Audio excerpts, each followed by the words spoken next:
नमस्कार. मी धनाजी येळकर पाटील, छावा संघटना प्रमुख. आज केंद्रीय शिक्षण मंत्री प्रधान यांचा राजीनामा आला. हा विजय ह्या झेंजींचा विजय आहे. या देशातील सर्व तरुणांचा हा विजय आहे. हा लोकशाहीचा विजय आहे. एकीकडं महिनाभरापासून चालू असलेलं हे आंदोलन सुरुवातच या पद्धतीने झाली.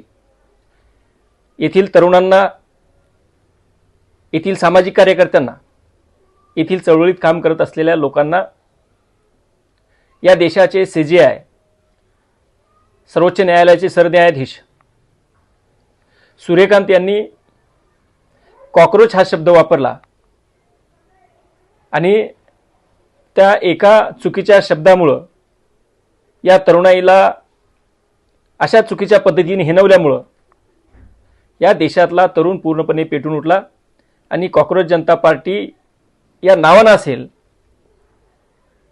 परंतु ती खदखद या रूपातून बाहेर पडली.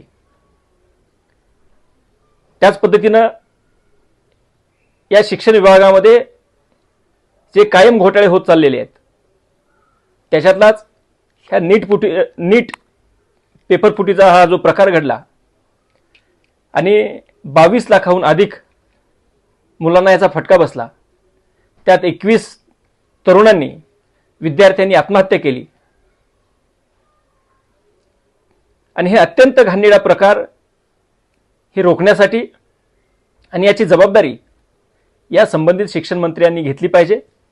म्हणून या शिक्षण मंत्र्याचा राजीनामा घेण्यासाठी, त्याच पद्धतीनं ज्या तरुणांनी या व्यवस्थेला बळी पडून जी आत्महत्या केली त्या प्रत्येक तरुणांना 1 कोटीची नुकसान भरपाई देण्याची मागणी या आंदोलनादरम्यान करण्यात आली. या आंदोलनाला नको त्या पद्धतीनं हिणवण्यात आलं. भाजपच्या RSSच्या दलालाकडनं, भाजपच्या लोकांकडनं कायम हे आंदोलन कोणीतरी चालवतं याच्या पाठीमागं आहे. यांना फॉरेन फंडिंग होत आहे, यांच्या परकीय शक्तींचा याच्या पाठीमागं हात आहे.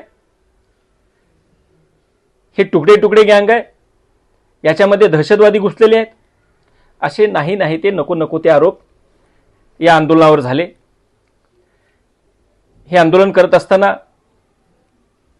सामाजिक कार्यकर्ते, शिक्षण तज्ज्ञ, पर्यावरण तज्ज्ञ सोनमजी वांगचुक यांनी हे आंदोलन लावून धरलं होतं. त्याच्यासोबत जे अभिजित दिपके आहेत त्यांनी सुद्धा हे आंदोलन चांगल्या पद्धतीनं लावून धरलं होतं. काँग्रेस पक्षाच्या वतीनं छात्रों की गूंज हा कार्यक्रम सुद्धा खूप चांगल्या पद्धतीने या तरुणांसाठी ह्याच प्रश्नावरती खूप चांगल्या पद्धतीनं झाले.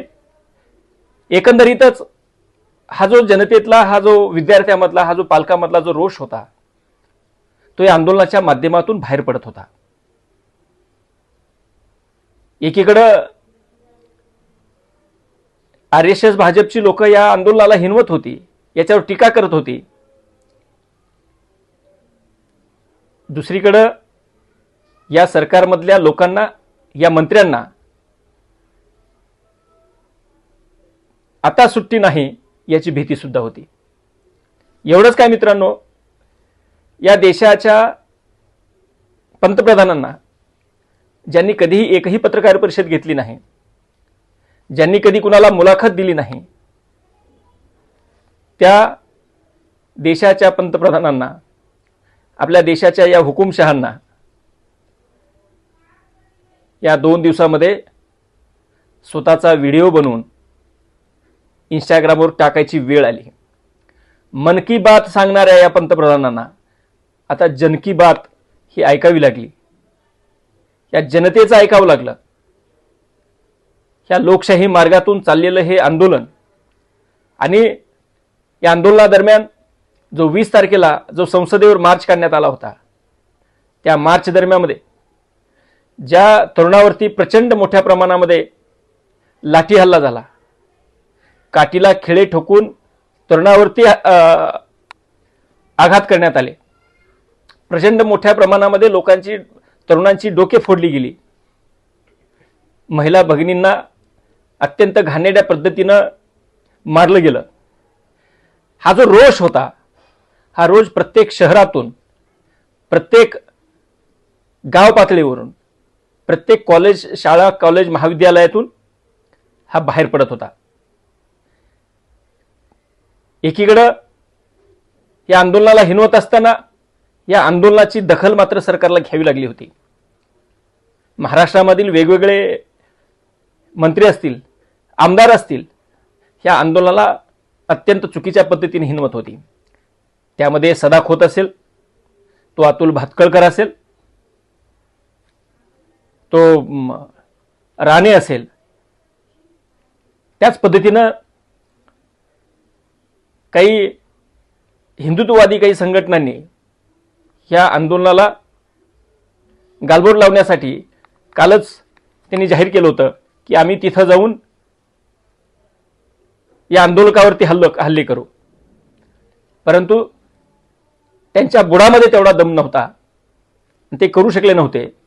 ते जर केले असते तर सरकारला सुद्धा, त्यांच्यासोबत सरकारला सुद्धा हे खूप महागात पडलं असतं.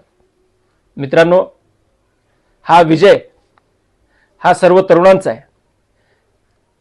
कारण हे आंदोलन जे पेटलं, ही जी खदखद जी बाहेर पडली होती, कारण सरकारच्या लक्षात आलं होतं. कारण 2 दिवसाखाली सोनम वांगचुक यांनी राजीनामा दिला होता, तरी सुद्धा हे आंदोलन थांबलं नव्हतं. कारण अभिजित दिपके सुद्धा जंतर मंतर त्यांनी सोडलेलं नव्हतं. त्याच पद्धतीनं प्रत्येक गाव शहरामध्ये हे आंदोलन चालू होतं.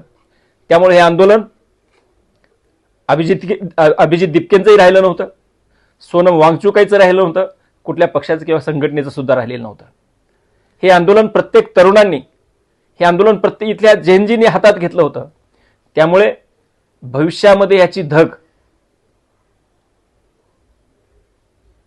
याचा त्रास, हा ज्वाला हा प्रचंड मोठा होणार. हे सरकारच्या लक्षात आल्यानंतर, सरकारला आजचा अल्टिमेट दिल्यानंतर या सरकारला हे आंदोलन मागे घ्यावं लागलं. या आंदोलनाची दखल घेऊन या प्रधानांचा राजीनामा घ्यावा लागला. आणि हा सगळ्यात मोठा आपला सर्वांचा हा विजय आहे, या सर्व तरुणांचा विजय आहे. ज्यांनी लाट्या काट्या खाल्ल्या त्या सर्व क्रांतिकारकांचा विजय. हो, ते क्रांतिकारकच आहेत. कारण पाठीवर लाट्या काट्या झेलून, छाती समोर करून हे गेलेले ते तरुण आहेत.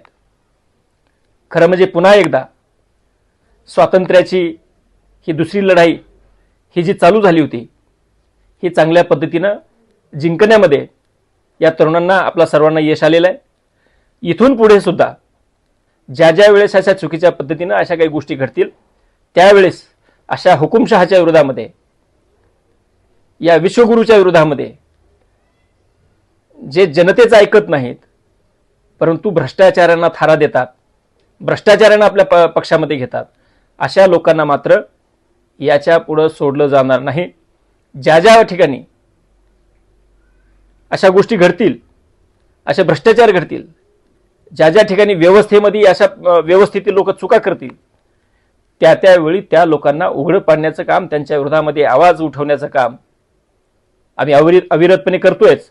पण याच्या पुढे सुद्धा अत्यंत मोठ्या ताकदीनं आपण करूया.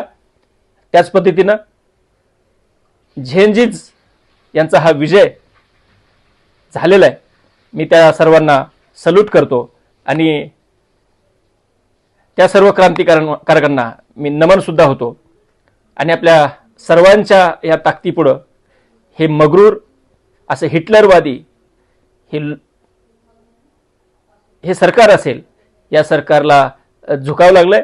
आणि हा जो राजीनामा घेतलाय हा अत्यंत चांगली गोष्ट आहे.